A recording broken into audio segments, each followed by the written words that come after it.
월강론 139페이지 제3축복 복귀의 현상.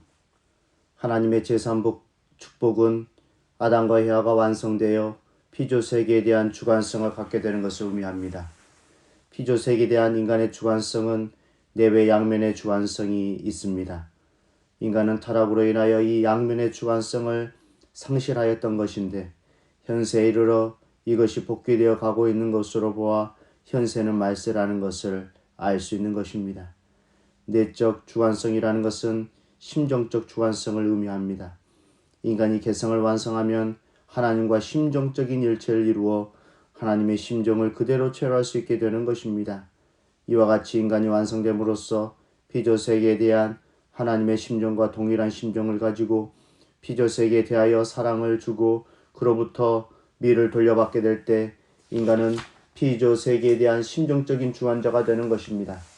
그런데 인간은 타락되어 하나님의 심정을 체험할 수 없게 되었으므로 하나님의 심정으로서 피조세계를 대할 수 없게 되었었습니다.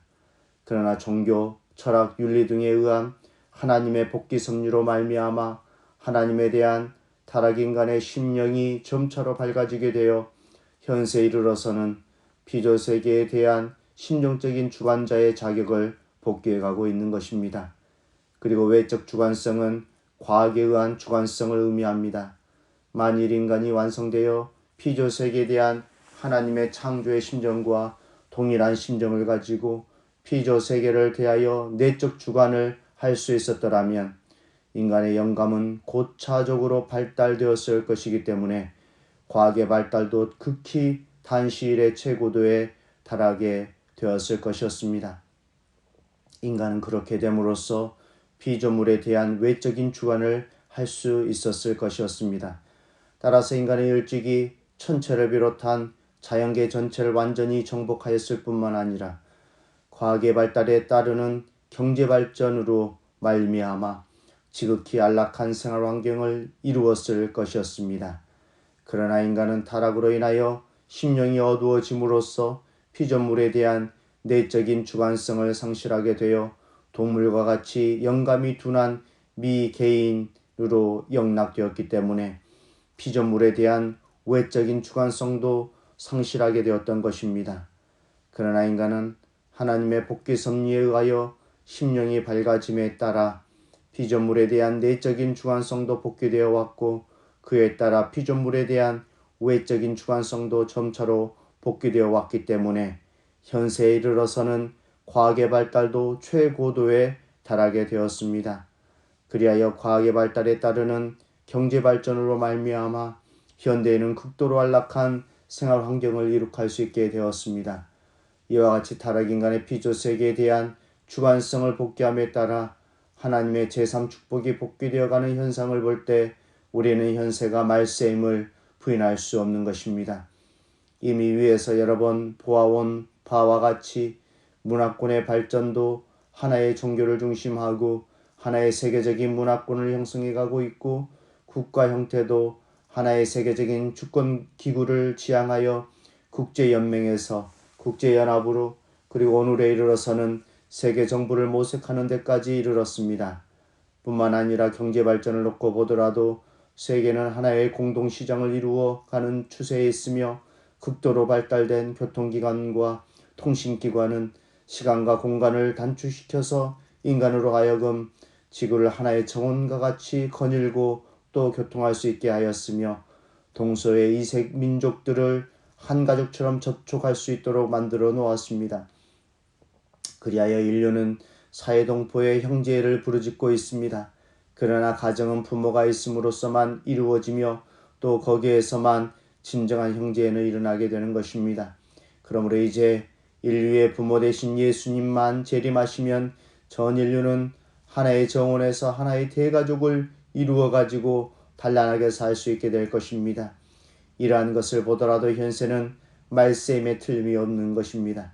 이렇게 흘러온 역사가 인류에게 주어야 할 최후의 선물이 한 가지 있으니 그것은 목적 없이 한 정원에 모여 운성거리고 있는 낯선 나그네, 이 나그네들을 한 부모를 중심한 한 식구로 묶어줄 수 있는 천주적인 이념인 것입니다. 제5절 말세와 새 말씀과 우리의 자세 1. 말세와 새 진리. 타락인간은 종교에 의하여 신령과 진리로서 그의 심령과 지능을 깨우쳐서 그의 내적인 무지를 타개하여 나아갑니다. 그런데 진리에 있어서도 내적인 무지를 타개하는 종교에 의한 내적인 진리와 외적인 무지를 타개하는 과학에 의한 외적인 진리의 두 면이 있습니다.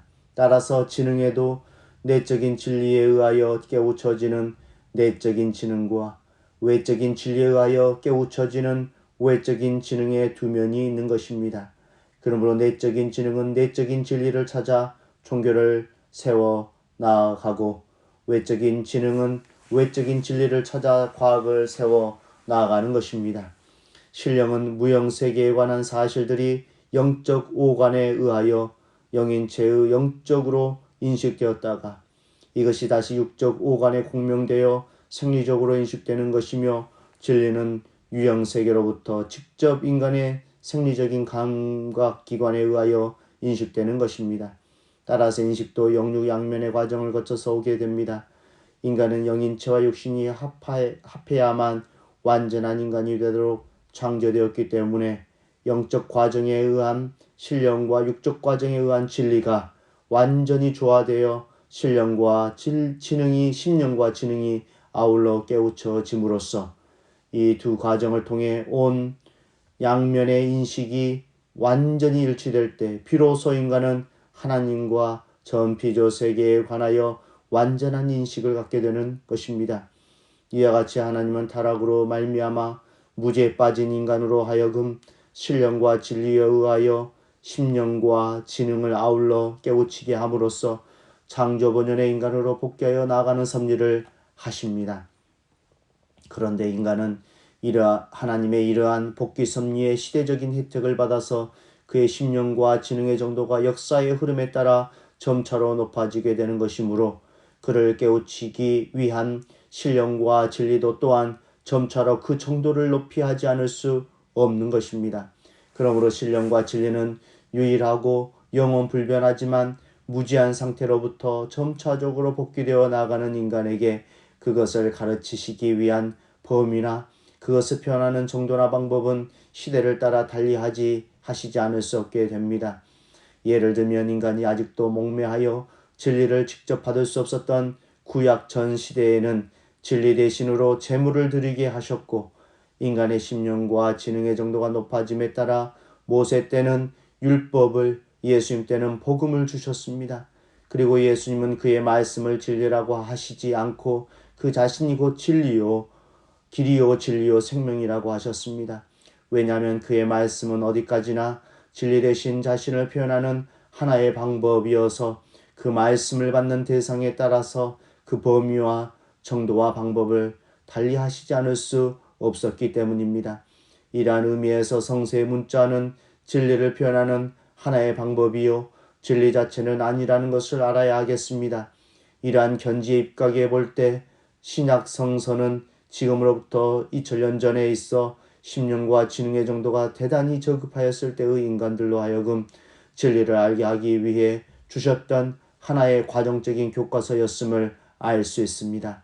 그렇다면 그 당시의 사람들을 깨우치기에 알맞도록 주셨던 한정된 범위 내에서의 비유 또는 상징적인 표현 방법 그대로를 가지고 현대 광문명인들의 진리 욕구를 완전히 충족시킨다는 것은 결정적으로 불가능한 일입니다. 따라서 오늘날의 지성인들로 하여금 진리를 깨닫게 하기 위하여는 보다 고차적인 내용과 과학적인 표현 방법에 의한 것이 나오지 않으면 안 됩니다. 이것을 우리는 새 진리라고 부릅니다. 그리고 이 새 진리는 이미 총소에서 논한 바 인간의 내외 양면의 무지를 타개하기 위하여 종교와 과학을 하나의 통일된 과제로 완전히 해결해 줄 수 있는 것이 아니어서는 안 됩니다. 새 진리가 나와야 할 이유를 또 다른 면에서 생각해 보기로 하겠습니다. 위에서 말한 바와 같이 성서는 진리 자체가 아니라 그 진리를 가르쳐주는 하나의 교과서인 것입니다.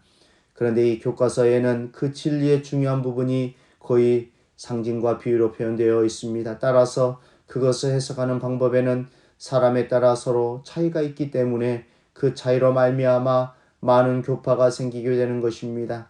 따라서 교파 분열의 제일 원인은 인간에 있는 것이 아니고 성서 자체에 있기 때문에 그 분열과 싸움은 계속 확대되어 갈 수밖에 없는 것입니다. 그러므로 새 진리가 나와서 상징과 비유로 되어 있는 성경의 근본 내용을 누구나 공인할 수 있도록 해명하지 않는 한 교파 분열과 그 싸움의 길은 막을 수 없을 것이며, 따라서 기독교의 통일에 의한 복귀 섭리의 목적은 이루어지지 않을 것입니다. 그렇기 때문에 예수님은 이것을 비사로 너희에게 일렀거니와 때가 이르면 다시 비사로 너희에게 이르지 않고 아버지에 대한 것을 밝히 이르리라고는 말씀으로써 끝날이 이르면 다시 새로운 진리의 말씀을 주시겠다고 약속하셨던 것입니다. 예수님은 내가 땅의 일을 말하여도 너희가 믿지 아니하거든 하물며 하늘 일을 말하면 어떻게 믿겠느냐고 하신 말씀대로 유대인들의 불신으로 말미암아 하신 말씀을 못 다하시고 십자가에 돌아가셨습니다. 뿐만 아니라 예수님은 그의 제자들에게까지도 내가 아직도 너에게 이를 것이 많으나 지금은 너희가 감당치 못하리라고 하심으로써 속에 있는 말씀을 다 하시지 못하는 서러운 심정을 토로하셨던 것입니다. 그러나 예수님이 못다 하시고 돌아가셨던 그 말씀은 영원히 비밀로 남아지는 것이 아니라 진리의 성령이 오시면 그가 너희를 모든 진리 가운데로 인도하시리니 그가 자의로 말하지 않고 오직 듣는 것을 말하시며 장래의 일을 너희에게 알리시리라고 계속하여 말씀 바와 같이 그 말씀은 반드시 성령에 의하여 새로운 진리로서 가르쳐 주시게 되어 있는 것입니다. 그리고 내가 보매 보좌에 앉으신 이의 오른손에 책이 있으니 안팎으로 썩고 7인으로 봉하였더라고도 기록되어 있는 바로 그 책에 예수님이 우리에게 주시려고 하신 그 말씀이 인봉되어 있는 것입니다. 이에 계속하여 기록되어 있는 말씀을 보면 하늘 위에나 땅 위에나 땅 아래 능히 이 책을 펴거나 보거나 하기에 합당한 자가 보이지 아니하니 요한이 애곡할 때에 유대지파의 사자 다윗의 뿌리가 이기었으니 이 책과 그 7인을 떼시리라고 말씀하셨습니다. 여기에 다윗의 뿌리에서 탄생한 사자는 바로 그리스도를 의미합니다. 이와 같이 그리스도가 인류 앞에 오랫동안 7인으로 봉하여 비밀로 남겨두셨던 그 말씀의 인봉을 떼시어 성도들에게 새로운 진리의 말씀으로 주실 때가 와야 할 것이기 때문에 많은 백성과 나라와 방언과 임금에게 다시 예언하여야 하리라고 말씀하셨던 것입니다. 그러기에 또 하나님이 가라사대 말세 내가 내 영으로 모든 육체에게 부어주리니 너희의 자녀들은 예언할 것이요 너희의 젊은이들은 환상을 보고 너희의 늙은이들은 꿈을 꾸리라. 그때 내가 내 영으로 내 남종과 여종들에게 부어주리니 저희가 예언할 것이요 라고도 말씀하셨던 것입니다. 이와 같이 여러모로 보아서 말세에는 반드시 새 진리가 나와야 하는 것입니다. 아주